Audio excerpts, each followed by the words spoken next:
started out, I wanted to play sax because my cousin played, and we would go to his house every weekend, and he would be in the basement playing to his girlfriend. And so I was 8 years old. I would go over and go down in the basement, and he would play to her, and she would be absolutely melting. I mean, like, couldn't sit still, and saying all these funny words and this, that, or whatever. So I would hear her lean over to my cousin and say, "Kenneth, can you tell your little cousin to go back upstairs?" And I was like, "What? It has that much power? I got to leave the room for him to do whatever he's going to do?" So that's why I wanted to play initially. And I begged my parents to buy a saxophone for me. And they bought it. And, 2 weeks, I tried it. It was bigger than I was, right? And all those keys, I couldn't do it. I was like, "Mom, take this back. I'm not going to play saxophone." And my mom is from the South. So she looked at me. She was like, "Look, we went into debt to buy the saxophone. You're going to play it if I have to hold it up to your mouth while you blow." So thanks, Mom. So here I am. 1, 2, 3, 4.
Business degree. So I went to Jackson State University and I graduated the top of my class in business.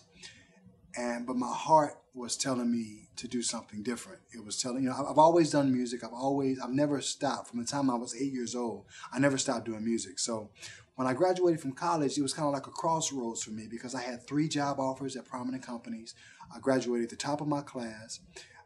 But my heart was saying California to come out and do music. So I followed that. And when I first got out here and I started playing with, all these famous people, I think that was like the first indication that, okay, maybe you did something right. And, I just went from gig to gig, the Gap Band, Main Ingredient, Bobby Womack, recorded with Stevie Wonder. I mean, the list goes on and on. I was in his band. I was actually hired as a sax player with Maxwell. And, sometimes he would show up late to the sound check. So, I would go up on the mic and I would always clown him. I would always, do his moves and stuff like that and just mess with him when he wasn't there, obviously. And so one day he came in and he caught me.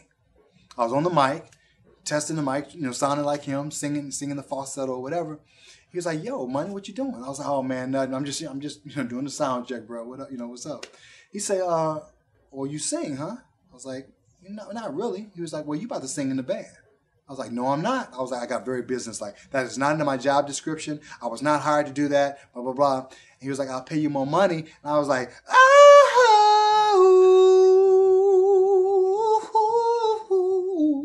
you know what I mean? And so that, honestly, professionally, that started it, And so, from that point on, I was singing background. I was singing all this stuff. And, of course, I had to really work very diligent, with singing with him because I had to sing parts with him, So, as far as a vocalist, I was studying him night and day. I was studying vocals more than I was practicing sax on that gig. So that really started it, really. It's been a bit mixed because a lot of my performances where I've had to get up on the stage and no one knew who I was and I'm playing original music, it almost makes you build a relationship. Because when you first go up, they go, "Wait a minute. What song is this? I don't know this. I don't know this song."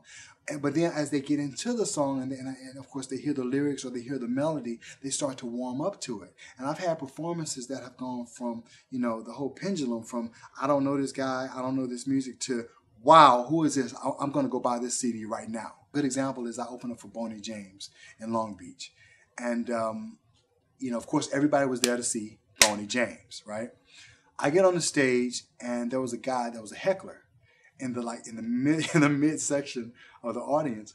And when I first walked out and they started playing Full Circle, he stood up. He was like, who is this? We don't know this guy. Who is this, man? Where is Boney James, right? And so everybody was looking back at him like, okay, will you please sit down or whatever. So, I heard him too on the stage, but I had to keep focused. And I had to continue what I was doing. So I continued to get into the song and the lyrics, and the hook is, some people get it on the first go. I wanna go full circle, right? So the song is playing. It's kind of like giving us this rock vibe. So the band is grooving, killing it, right? So halfway through the song, he's like, oh, okay, homeboy ain't too bad, is it? Right? So by the time we ended the song, this cat stood up. Standing over. When the rest of the audience saw this cat, about 15 other people jumped up. Clapping. I'm telling you, we went from point 0 to 100 in the span of about 4 minutes.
So first of all, the name of the new CD is Life as I See It. The first single from it is supposed to be the one that we are performing today. And what are my fans in for, and what should they expect from this new music? Well, first of all, a very, very personal side of Andre Delano that they never received or never gotten before. I mean, I'm really coming from my heart. I've always come from my heart, but I've never come this personal. I'm talking about my life. I'm talking about, a lot of it is autobiographical. I'm talking about my adoption experience. I'm talking about life. I'm talking about, how how I deal with stress. It's hard not to stress out in difficult times. We have to remember to sit still and allow things to happen in a natural, organic way. This single that just was released has not gone to radio. This single was released and went straight to the fans. Well, how did that happen? Well, on YouTube, they saw the making of it. If you go to YouTube and put in Andre Delano, making of Supposed to Be, you can see from the first kick drum that was programmed to the last vocal that was sang on this track. So marketing-wise, we actually brought the audience into the studio and showed them every bit of this song being made. So you got a lot of fans who are like, they feel like they were a part of this process, and they actually were, because we did a lot of different segments leading up to the finishing product, and also we did a comp or a composite of all the different sections in the full video. So it's one called Making of Supposed to Be, the full video, and you get to see everything within a span of 15 minutes of how this song was made. So the response I've gotten off that has been really, really overwhelming, because people feel like, they were in it with me. And so I think we're going to probably keep this pattern as we finish out the rest of the CD as well. So the bottom line is, without the internet, without YouTube, without Facebook, without all these social media sites, independent artists such as myself could not exist, because absolutely no one would know who you are.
As an artist, you have to pay attention to the times.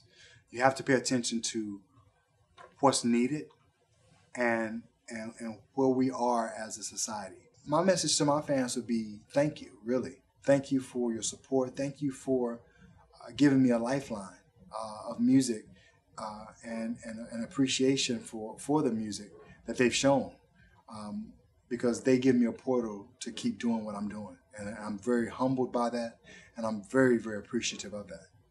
So thank you, thank you, thank you.